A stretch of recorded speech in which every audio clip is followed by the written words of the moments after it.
Hey guys, what's up? Welcome back to my YouTube channel. I am Ankit. Private parts सबसे ज्यादा sensitive हिस्सा होता है हमारी ओवरऑल बॉडी में, और जाने अनजाने हम लोग एवरीडे कुछ ऐसी मिस्टेक्स कर देते हैं जिसकी वजह से हमारा प्राइवेट पार्ट बहुत ज्यादा खतरे में आ जाता है, डेंजर में आ जाता है, जिसकी वजह से हम प्राइवेट पार्ट पे इचिंग, दर्द, phenyl cancer, erectile dysfunction, night fall और पता नहीं क्या क्या प्रॉब्लम शुरू हो जाती हैं। तो आज के इस वीडियो में मैं आपके साथ शेयर करने वाला हूँ कुछ ऐसी मिस्टेक्स जो कि हम लोग एवरीडे करते हैं, जो कि हमें बिल्कुल अवॉइड करनी चाहिए related to our private part, जिससे कि हमारा प्राइवेट पार्ट एकदम हेल्दी रहे। तो बहुत ही अल्टीमेट वीडियो होने वाला है, इन्फॉर्मेटिव होने वाला है। Make sure to watch this video till the end, like कर दीजिए इस वीडियो को, subscribe to my channel and without wasting much time let's get started. First is never restrict the blood flow. Blood flow नीचे अगर रुक जाएगा ना तो पूरी बॉडी में उथल पुथल मच जाती है, और ऐसा इस वजह से होता है जब हम बहुत ज्यादा टाइट अंडरवेयर पहन लेते हैं जिसमें पाउच नहीं होता है। पाउच वाले अंडरवेयर पहनना बहुत ज्यादा इंपॉर्टेंट हो गया है, क्योंकि अगर हमारी बॉल्स ब्रीथ नहीं कर पाएंगी, उनको रहने के लिए स्पेस नहीं मिल पाएगा, तो ये सारी प्रॉब्लम्स आपके साथ हो सकती हैं।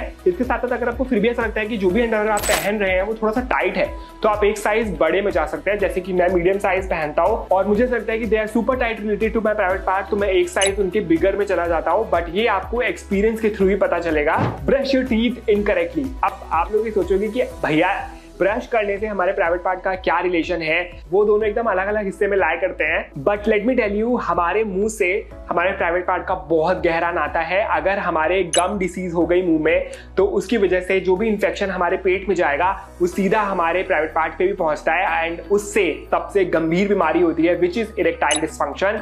तो आपको अपने ओरल हेल्थ का पूरा ध्यान रखना है, जिससे कि आपका प्राइवेट पार्ट भी हेल्दी रहे। इसके साथ साथ जो भी इंफेक्शन जाता है उससे हमारे प्राइवेट पार्ट की जो ब्लड वेसल्स होती है ना, उसमें भी बहुत गहरा इंपैक्ट पड़ता है। Sleeping less than your body needs. अब हम में से कई सारे लोग रात को ना नेटफ्लिक्स, चैट ये सब करते रह जाते हैं, जिसकी वजह से हमारी नींद पूरी नहीं हो पाती और हमारी मसल, हमारी बॉडी पूरी फटीग रहती है। और जब ऐसा होता है तो हमारी बॉडी के जो टेस्टोस्टेरोन है वो भी बहुत ज्यादा नीचे चले जाते हैं, एंड सीधा असर होता है आपके प्राइवेट पार्ट के पास। बहुत सारे लोगों को हार्डनेस की प्रॉब्लम भी हो जाती है, मतलब कि उनका प्राइवेट पार्ट कभी भी हार्ड नहीं हो पाता है। जब कभी वो एक्साइटेड भी होते हैं तो इतनी बड़ी प्रॉब्लम भी हो सकती है। सो इसीलिए आपको प्लीज अपनी बॉडी को 7 to 8 आवर्स की स्लीप देनी ही चाहिए। Not having enough sex. अब ये ना बहुत ज्यादा सब्जेक्टिकल है, इनफ या नॉट इनफ ये सब कपल पे डिपेंड करता है। बहुत सारे लोगों के लिए मंथ में एक बार भी इनफ होता है, बहुत सारे लोगों के वीक में एक बार भी इनफ नहीं होता है। बट रेगुलर सेक्स करना भी बहुत ज्यादा जरूरी है। जब आप रेगुलर सेक्स नहीं करते तो आपका प्राइवेट पार्ट एकदम स्लीप मोड में चला जाता है, रिलैक्स मोड में चला जाता है, एंड जब आप एक्चुअली में करते हैं ना तो वो इतना ज्यादा एक्साइटेड नहीं हो पाता है, एंड आपको सेक्स से रिलेटेड प्रॉब्लम्स भी हो सकती हैं, इरेक्टाइल डिसफंक्शन या नाइट फॉल, ये सारी प्रॉब्लम भी शुरू हो सकती हैं। सो इसीलिए आपको टाइम टू टाइम सेक्स करते रहना चाहिए। आइडियल जो फ्रीक्वेंसी है वो है वीक में 2 बार। Not having watermelon. अब आप लोग ये बोलोगे कि तरबूज का हमारे प्राइवेट पार्ट के हेल्दी रहने से क्या रिलेशन है। Let me tell you, watermelon में एक्चुअली एक ऐसा सोर्स होता है जिसको बोलते हैं सिट्रोलाइन, जो कि हमारी सेक्सुअल हेल्थ को, सेक्सुअल डिजायर को एक्टिव रखने में काफी ज्यादा हेल्प करता है। अगर हम नहीं खाते हैं तो हमारी बॉडी वैसे ही अडेप्ट कर जाती है, बट अगर हम वाटरमेलन खाते रहते हैं तो हमारे अंदर सेक्सुअल डिजायर्स काफी ज्यादा आती है रेस्ट ऑफ द पीपल। इसके साथ साथ वाटरमेलन हमारी बॉडी में नाइट्रिक एसिड को भी बूस्ट करता है, जो कि अगर आपके अंदर ईडी की प्रॉब्लम है यानी कि इरेक्टाइल डिसफंक्शन की, तो उसको भी क्योर करने में हेल्प करता है। डोंट बेंड और स्लैप ऑन योर पीनिस। जो हमारा प्राइवेट पार्ट है ना वो बहुत ज्यादा सेंसिटिव है, उसको बहुत ज्यादा स्ट्रेच करना, मोड़ना, उस पर प्रेशर देना ये बहुत ज्यादा गलत है। अगर आप ऐसा करते हो तो सेंसिटिव नर्व्स होती हैं वो डैमेज हो सकती है, जिसकी वजह से आपका पैकेज पूरी तरह से स्पॉइल हो सकता है, कभी भी खड़ा नहीं हो सकता है मे बी। बहुत सारे लोग क्या करते हैं, जब ब्लो जॉब देते हैं तो बहुत बार बाइट कर लेते हैं, जिसकी वजह से भी प्राइवेट पार्ट डैमेज हो जाता है। तो ये चीजें भी आपको अवॉइड करनी चाहिए। मैक्सिमम जो लिमिट है बेंड करने की आपके प्राइवेट पार्ट की which is 30 degrees, that's it. Avoid having too much friction. अब टू मच फ्रिक्शन से मेरा मतलब ये है कि बहुत सारे लोगों को लिमिट नहीं पता है कि कितनी बार उनको मास्टरबेट या सेक्स करना चाहिए।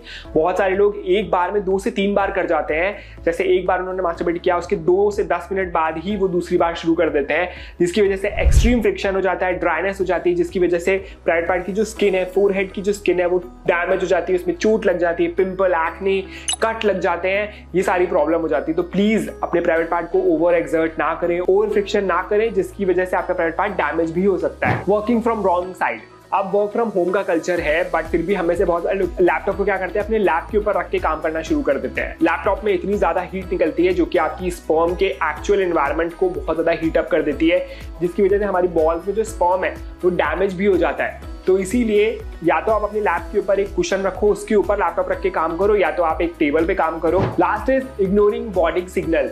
अब हमारी बॉडी जो है ना वो सबसे पहले हमें सिग्नल देती है कि हमारी बॉडी में क्या गलत होने वाला है। अगर आपके प्राइवेट पार्ट के एरिया के पास बहुत ज्यादा जलन हो रही है, दर्द हो रहा है, या फिर कुछ ऐसा अनयूजुअल हो रहा है, स्पॉट्स, दाग, धब्बे, कुछ भी ऐसा दिख रहा है जो पहले नहीं था, तो आपको इमीडिएटली उस पर अटेंशन देनी चाहिए, उसको इग्नोर नहीं करना चाहिए। इमीडिएटली डॉक्टर के पास जाइए, उनसे कंसल्ट करिए, सो दैट आप उस आने वाली गंभीर बीमारी को पहले ही क्योर कर सके। सो गाइस, ये थी कुछ ऐसी मिस्टेक्स जो कि हम लोग एवरीडे बेसिस पे करते हैं एंड जिससे हमारा प्राइवेट पार्ट बहुत बुरी तरह डैमेज हो जाता है। मैंने सिंपल से हैक्स भी बताए हैं, सोल्यूशन भी बताए हैं, जिनको आप फॉलो कर सकते हो और इन सारी प्रॉब्लम्स को आप फिक्स कर सकते हो।